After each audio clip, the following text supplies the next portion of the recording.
Imagine करिए एक ऐसी कंपनी जो शुरू हुई थी सिर्फ ट्रेड करने के लिए, लेकिन धीरे धीरे इतनी पावरफुल बन गई कि वो एक पूरे देश के एडमिनिस्ट्रेशन को कंट्रोल करने लगी। ये कंपनी थी ईस्ट इंडिया कंपनी। लगभग 2 सेंचुरीज तक ईस्ट इंडिया कंपनी ने इंडिया में ट्रेड किया, रेवेन्यू कलेक्ट किया, लॉज बनाए और एडमिनिस्ट्रेशन को कंट्रोल किया। लेकिन 19 सेंचुरी के मिडिल तक ब्रिटिश पार्लियामेंट के सामने कुछ इंपॉर्टेंट क्वेश्चंस आए कि क्या गवर्नमेंट के इंपॉर्टेंट पोस्ट यानी पद अब भी फेवर और रिकमेंडेशन के बेसिस पर फिल करने चाहिए या फिर मेरिट के बेसिस पर। क्या लेजिस्लेटिव और एग्जीक्यूटिव फंक्शंस को एक ही बॉडी के पास रहना चाहिए या इन दोनों को सेपरेट करना चाहिए। और इन्हीं सवालों का जवाब था चार्टर एक्ट ऑफ 1853। ये एक्ट ब्रिटिश पार्लियामेंट ने पास किया और ये ईस्ट इंडिया कंपनी रूल के टाइम का लास्ट चार्टर एक्ट था। और इस एक्ट की सबसे इम्पोर्टेंट बात ये थी कि पहले के चार्टर एक्ट्स की तरह इसने कंपनी का चार्टर फिक्स्ड 20 साल के लिए रिन्यू नहीं करा, बल्कि इसने अलाउ किया कि ईस्ट इंडिया कंपनी इंडिया को गवर्न करती रहेगी जब तक ब्रिटिश पार्लियामेंट डिसाइड करेगी। और ये बहुत इंपॉर्टेंट था क्योंकि इसके बाद सिर्फ कुछ साल में 1857 का रिवॉल्ट हुआ और फिर गवर्नमेंट ऑफ इंडिया एक्ट 1858 के थ्रू इंडिया का रूल ईस्ट इंडिया कंपनी से डायरेक्टली ब्रिटिश क्राउन के पास चला गया। 1853 से पहले ब्रिटिश इंडिया में कई इंपॉर्टेंट चेंजेस हो चुके थे, जैसे चार्टर एक्ट ऑफ 1813 जिसने ईस्ट इंडिया कंपनी का ट्रेड मोनोपोली खत्म कर दिया था और सिर्फ टी ट्रेड, चाइना के साथ ट्रेड पर मोनोपोली कंटिन्यू रहा। देन चार्टर एक्ट ऑफ 1833 और इसने ईस्ट इंडिया कंपनी के कमर्शियल एक्टिविटीज को कम्प्लीटली एंड कर दिया। अब कंपनी ट्रेड नहीं करती थी, सिर्फ इंडिया को गवर्न करती थी। लेकिन 1853 तक ब्रिटिश टेरिटरीज इंडिया में काफ़ी एक्सपैंड हो चुकी थी और अब एडमिनिस्ट्रेशन कॉम्प्लेक्स हो गया था और ज़रूरी थी बेटर गवर्नेंस की, एफिशिएंट लॉ मेकिंग की और प्रोफेशनल सिविल सर्विसेज सिस्टम की। और इन्हीं नीड्स को फुलफिल करने के लिए ब्रिटिश पार्लियामेंट ने चार्टर एक्ट ऑफ 1853 पास किया। Now let's talk about major provisions of charter act of 1853। तो चार्टर एक्ट ऑफ 1853 का सबसे इम्पोर्टेंट प्रोविजन था गवर्नर जनरल्स काउंसिल के लेजिस्लेटिव और एग्जीक्यूटिव फंक्शंस को सेपरेट करना, अलग करना। और इस एक्ट से पहले गवर्नर जनरल की काउंसिल दोनों काम करती थी, जैसे एग्जीक्यूटिव फंक्शंस यानी एडमिनिस्ट्रेशन चलाना और लेजिस्लेटिव फंक्शंस यानी लॉज बनाना। लेकिन चार्टर एक्ट ऑफ 1853 के बाद एक सेपरेट लेजिस्लेटिव काउंसिल क्रिएट की गई। गवर्नर जनरल्स काउंसिल में 6 एडिशनल मेंबर्स ऐड किए गए जो स्पेशली लेजिस्लेटिव वर्क के लिए थे।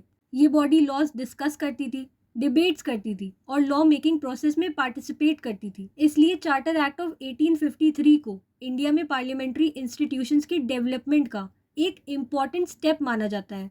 देन चार्टर एक्ट ऑफ 1853 का दूसरा मेजर प्रोविजन सिविल सर्विसेज से रिलेटेड था। इससे पहले ईस्ट इंडिया कंपनी की सिविल सर्विसेज में अपॉइंटमेंट्स का सिस्टम था रिकमेंडेशंस, पर्सनल कनेक्शंस, पैट्रोनेज यानी जॉब्स मेरिट के बेसिस पर नहीं मिलती थी बल्कि कनेक्शंस के बेसिस पर मिलती थी। और फिर चार्टर एक्ट ऑफ 1853 ने इंट्रोड्यूस किया open competition based on merit, मतलब कैंडिडेट्स को कॉम्पिटिटिव एग्जामिनेशन के थ्रू सिलेक्ट किया जाएगा। और इस रिफॉर्म को इम्प्लीमेंट करने के लिए मैकॉले कमेटी अपॉइंट की गई। और बाद में 1855 में पहली competitive examination Indian civil service के लिए कंडक्ट हुई और ये इंडिया में मॉडर्न प्रोफेशनल ब्यूरोक्रेसी के डेवलपमेंट की डायरेक्शन में एक बहुत बड़ा स्टेप था। फिर चार्टर एक्ट ऑफ 1853 ने लेजिस्लेटिव मशीनरी को एक्सपैंड किया और इसके थ्रू गवर्नर जनरल की लेजिस्लेटिव काउंसिल में एडिशनल मेंबर्स इंक्लूड किए गए। इनमें रिप्रेजेंटेटिव्स आए बंगाल से, बॉम्बे से, मद्रास से और नॉर्थ वेस्टर्न प्रोविंस से। और ये मेंबर्स डिस्कशंस में पार्टिसिपेट करते थे और लॉज पर डिबेट करते थे। इससे लेजिस्लेटिव प्रोसेस में एक रिप्रेजेंटेटिव एलिमेंट इंट्रोड्यूस हुआ। हालांकि इंडियंस को अभी भी सिग्निफिकेंट रिप्रेजेंटेशन नहीं दिया गया था। पहले के चार्टर एक्ट्स में कंपनी का चार्टर 20 साल के लिए रिन्यू होता था, लेकिन चार्टर एक्ट ऑफ 1853 अलग था। इसने कंपनी के चार्टर को किसी फिक्स पीरियड के लिए रिन्यू नहीं किया। इसके बजाय ये कहा गया कि ईस्ट इंडिया कंपनी इंडिया को गवर्न करती रहेगी जब तक ब्रिटिश पार्लियामेंट डिसाइड करेगी। और इससे ये बात क्लियर थी कि ब्रिटिश गवर्नमेंट ग्रेजुअली इंडिया पर डायरेक्ट कंट्रोल इस्टेब्लिश करने की तरफ बढ़ रही थी। देन चार्टर एक्ट ऑफ 1853 ने गवर्नर जनरल की लेजिस्लेटिव काउंसिल के साइज को इंक्रीज किया और इसका पर्पस था ज़्यादा लोगों को लॉ मेकिंग प्रोसेस में इंक्लूड करना, लेजिस्लेशन की क्वालिटी को इम्प्रूव करना और डिस्कशंस को सिस्टमैटिक बनाना। हालांकि इंडियंस को रियल पॉलिटिकल पावर नहीं मिली, लेकिन ये फ्यूचर लेजिस्लेटिव डेवलपमेंट की फाउंडेशन थी। फिर चार्टर एक्ट ऑफ 1853 ने एक्सपैंडिंग ब्रिटिश टेरिटरीज के अकॉर्डिंग एडमिनिस्ट्रेटिव अरेंजमेंट्स को इम्प्रूव करने का प्रोविजन दिया। ब्रिटिश रूल के एक्सपेंशन के साथ एडमिनिस्ट्रेशन को एफिशिएंट बनाना ज़रूरी था और इस एक्ट ने इसी रिक्वायरमेंट को एड्रेस किया। तो हम चार्टर एक्ट ऑफ 1853 की इम्पोर्टेंस को इस तरह समझ सकते हैं कि इसके through merit based civil services की शुरुआत हुई। इसने पैटर्नेज सिस्टम को रिप्लेस करके कॉम्पिटिटिव एग्जामिनेशन का कॉन्सेप्ट इंट्रोड्यूस किया।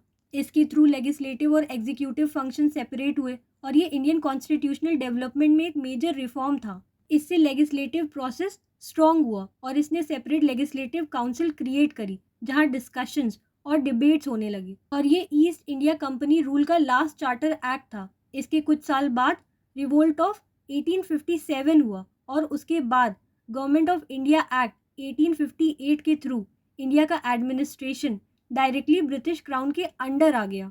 To conclude, charter act of 1853 British India के एडमिनिस्ट्रेशन एवोल्यूशन का फाइनल स्टेज था बिफोर क्राउन रूल। अगर चार्टर एक्ट ऑफ 1833 ने ईस्ट इंडिया कंपनी को एक प्योरली एडमिनिस्ट्रेटिव बॉडी बना दिया था, तो चार्टर एक्ट ऑफ 1853 ने उस प्रशासन को मॉडर्नाइज किया by introducing competitive civil services and legislative reforms.